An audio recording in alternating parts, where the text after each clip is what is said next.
السلام علیکم ناظرین جی، تو آج ہم سٹارٹ کر رہے ہیں ناول نقش وفا ایپیسوڈ 1۔ امید ہے آپ لوگ خیریت سے ہوں گے۔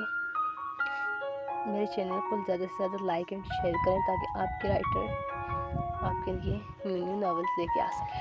سڑکوں پر پانی بہہ رہا تھا اور ٹریفک کی روشنیوں کی چمک بارش کے قطروں میں بکھر رہی تھی۔ زبر نازک سی لڑکی سفید شلوار قمیض میں ملبوس اپنے دوپٹے کو بار بار سنبھالتی بس اسٹاپ کے کنارے کھڑی تھی۔ اس کی بڑی بولتی آنکھیں بارش سے بھیگ چکی تھی، مگر وہ اپنے اندر اٹھتے جذبات کو چھپائے ہوئی تھی۔ آج یونیورسٹی کا پہلا دن تھا اور وہ کچھ دیر سے نکلی تھی۔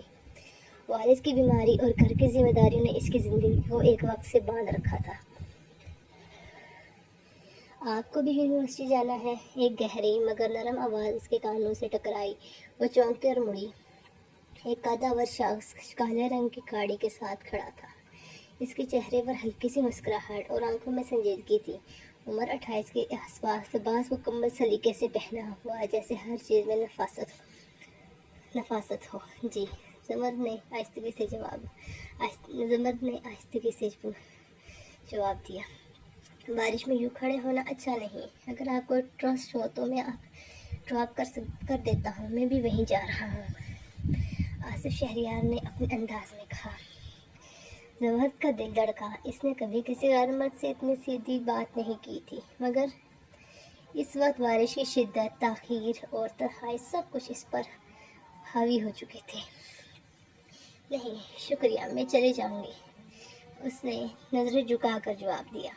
آصف نے بس سر ہلایا اور اپنی گاڑی کا دروازہ کھول کر بیٹھ گیا، لیکن گاڑی نہیں چلائی۔ وہ کھڑکی سے باہر زمر کی طرف ایک خاموش نظر ڈالتا رہا۔ کچھ لمحے گزرے۔ زمر نے ایک نظر گاڑی کی طرف دیکھا، پھر نظریں چرا لی۔ دل میں ایک اجنبی سا اضطراب جنم لے چکا تھا، جیسے یہ پہلا سامنا کسی خاص تقدیر سے ہوا ہو۔ باب 2، اجنبیت سے آشنائی تک۔ زمر نے ساری رات کروٹیں بدلتے گزاری۔ آصف شہریار کی گہری نظریں جیسے اس کے ذہن کے پردے پر نقش ہو گئی تھی۔ نہ وہ شخص کوئی عام راہگیر لگتا تھا، نہ اس کا انداز۔ سادگی اور وقار کا عجیب امتزاج تھا۔ صبح جب وہ یونیورسٹی پہنچی تو کلاس کا ماحول خوشگوار تھا، مگر جیسے ہی اس کی نظر لیکچر ہال کے دروازے پر پڑی، دل کی دھڑکن ایک پل کو تھم گئی۔ وہی شخص، آصف شہریار، مگر اب وہ طلباء کے درمیان کھڑا نہ تھا، بلکہ وائٹ بورڈ کے سامنے ایک پروفیسر کی حیثیت سے۔ السلام علیکم، میں ہوں آصف شہریار، آپ کا نیا لیکچرر، اور آج سے ہمارے لیکچرز کا آغاز ہوگا۔ زمر کی آنکھوں میں حیرانی چھلک گئی، دل نے جیسے بے اختیار دھڑکنا شروع کر دیا ہو۔ کیا یہ اتفاق تھا یا کوئی ترتیب؟ اس نے دل میں سوچا۔ لیکچر کے دوران آصف شہریار نے تمام طلباء پر یکساں توجہ دی، مگر زمر محسوس کر سکتی تھی کہ اس کی موجودگی کچھ مختلف ہے، جیسے وہ ہر جملہ زمر کی طرف مخاطب ہو کر کہہ رہا ہو۔ لیکچرز کے بعد جب سب طلباء باہر نکلنے لگے، زمر نے بھی نظریں چکائیں باہر کی راہ لی، مگر ایک آواز نے اسے روک لیا۔ مس زمر، وہ ٹھٹک کر رکی، دھڑکن جیسے سانس روک گئی ہو۔ جی سر، اس نے آہستگی سے جواب دیا۔ اگر برا نہ مانے تو ایک بات پوچھوں؟ آصف شہریار کے لہجے میں نرمی تھی۔ جی۔ کل آپ نے مجھ پر اعتبار نہیں کیا، مگر آج آپ نے خود کو میرے حوالے کر دیا بطور طلبہ، اس نے ہلکا سا مسکرا کر کہا۔ زمر نے نظریں اٹھائی، چند لمحے کے لیے خاموش رہی، پھر دھیرے سے بولی۔ کل آپ اجنبی تھے، آج استاد ہیں۔ رشتے بدل جائیں تو اعتماد بھی خود بخود آ جاتا ہے۔ آصف شہریار کی مسکراہٹ گہری ہوئی۔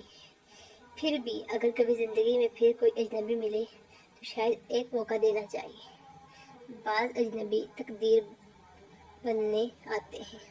زمر کے قدم لرز گئے۔ وہ خاموشی سے پلٹی اور چل دی، مگر اس کا دل جانتا تھا کوئی اجنبی آج اس کی تقدیر کی دہلیز پر قدم رکھ چکا ہے۔ باپسوں، خاموش دل کی دھڑکن۔ زمر نے خود کو نارمل رکھنے کی ہر ممکن کوشش کی، مگر دل کی حالت کچھ اور ہی تھی۔ کلاسز جاری تھی اور آصف شہریار کا انداز ایسا کہ سب طالبات متاثر ہوئے بغیر نہ رہ سکے۔ مگر زمرد وہ خود سے لڑ رہی تھی، وہ خود کو بہلاتی کہ یہ صرف ایک استاد ہے، ایک نیا لیکچرر، مگر دل ماننے کو تیار نہ تھا۔ اکثر جب وہ لیکچر کے دوران کوئی سوال کرتی، آصف شہریار کی نظروں میں ایک گہری چمک ابھر آتی جو صرف زمرد ہی محسوس کرتی تھی۔ ایک دن یونیورسٹی کے لان میں بیٹھے وہ اپنے نوٹس میں مصروف تھی کہ ایک سایہ اس کے سامنے آ رکا۔ سر اٹھایا تو وہی مسکراہٹ اس کے سامنے تھی۔ آج آپ کی کلاس نہیں؟ آصف شہریار نے پوچھا۔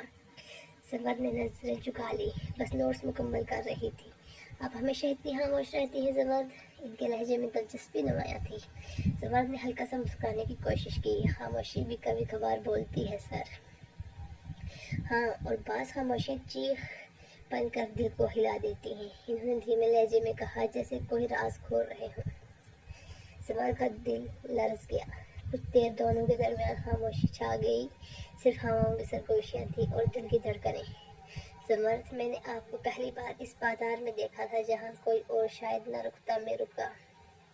آصف شہریار کی آواز بہت نرم تھی۔ میں حیران ہوں سر، یہ سب اتفاق ہے یا؟ زمرد کی آواز لرز رہی تھی۔ یہ اتفاق نہیں، شاید نصیب کی تحریر ہے۔ اس کی نظریں زمرد کے دل کے گہرائیوں تک جا پہنچی تھی۔ زمرد کچھ بول نہ سکی، بس چہرہ جھکا کر وہاں سے اٹھ گئی۔ لیکن دل میں آتش جل چکی تھی، ایک جذبہ، ایک کشش، ایک ایسی سرحد جس کی دونوں جانب صرف وفا لکھی تھی۔ باب چہارم۔ دل کی دہلیز پر زمرد کے قدم تو لان سے واپس آ گئے تھے، لیکن دل وہیں کہیں رہ گیا تھا جہاں آصف شہریار کی نظریں، ان کے الفاظ، ان کی خاموش مسکراہٹ اس کے وجود پر نقش چھوڑ گئی تھی۔ اگلے دن کلاس میں ماحول عام سا ہی تھا، مگر زمرد کے اندر ایک طوفان بسا تھا۔ وہ کوشش کرتی کہ ان سے آنکھ نہ ملے، مگر دل چاہتا تھا کہ وہ اسے پھر سے دیکھیں، پھر سے وہی بات ہو، وہی لب و لہجہ، وہی خاموشی۔ کلاس کے بعد وہ لائبریری گئی تو آصف شہریار بھی وہیں موجود تھے۔ ان کی نظریں زمرد پر پڑی، وہ ہولے سے مسکرائے اور پھر زمرد کے قریب آ گئے۔ ایک سوال پوچھوں زمرد؟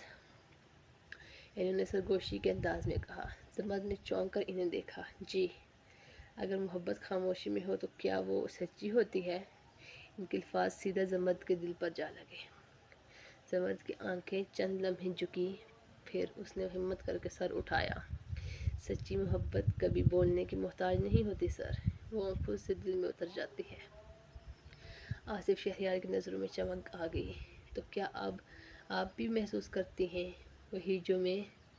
زمرد کا چہرہ لال ہو گیا۔ وہ کچھ کہے بغیر لائبریری سے باہر نکل گئی، لیکن اس دن اس کی رات نیند سے خالی تھی۔ وہ بار بار اپنے دل سے لڑتی، خود کو روکتی، سمجھاتی، مگر دل تو اب کسی اور کے نام کی دہلیز پر بیٹھ چکا تھا۔ باب پنجم، بے نام رشتے۔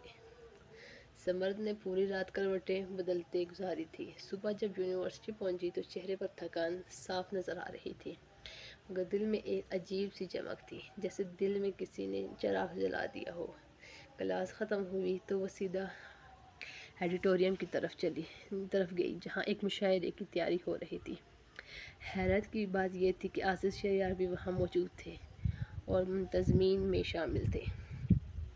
جب اس کی نظر ان پر پڑی تو وہ بے اختیار نظریں چرا گئی، مگر وہ اس کے قریب آئے اور دھیرے سے بولے، آپ کو شاعری پسند ہے؟ زمرد نے ہونٹ کاٹے۔ کبھی کبھی دل بولنے کا موقع نہ دے تو لفظوں میں پناہ لینی پڑتی ہے۔ آصف مسکرائے۔ تو آج شام آپ کو کچھ لفظ سننے ہوں گے جو شاید میرے دل کی ترجمانی کریں گے۔ زمرد کا دل دہک سے رہ گیا۔ شام ڈلی، مشاعرہ شروع ہوا۔ ماحول سحر زدہ تھا، ہر شاعر اپنی نظم سنا رہا تھا، لیکن جب آصف شہریار اسٹیج پر آئے تو ماحول جیسے تھم سا گیا۔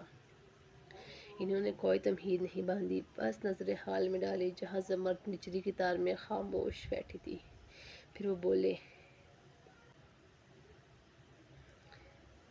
کسی خاموش لمحے کی صدا ہو تم، جو دل میں گونجتی ہو، بے صدا ہو تم، نہ لبوں سے نکلے ہو، نہ خوابوں میں آئے ہو، مگر جانے کیوں میری ہر دعا ہو تم۔ لفظ لفظ زمرد کے دل میں اتر رہا تھا، آنکھوں میں نمی تیرنے لگی۔ مشاعرہ ختم ہوا مگر زمرد کی دنیا جیسے بدل چکی تھی۔ اب وہ ایک بے نام رشتہ محسوس کرنے لگی تھی، ایسا رشتہ جو لفظوں سے تو نہ جڑا تھا مگر روح تک پھیل چکا تھا۔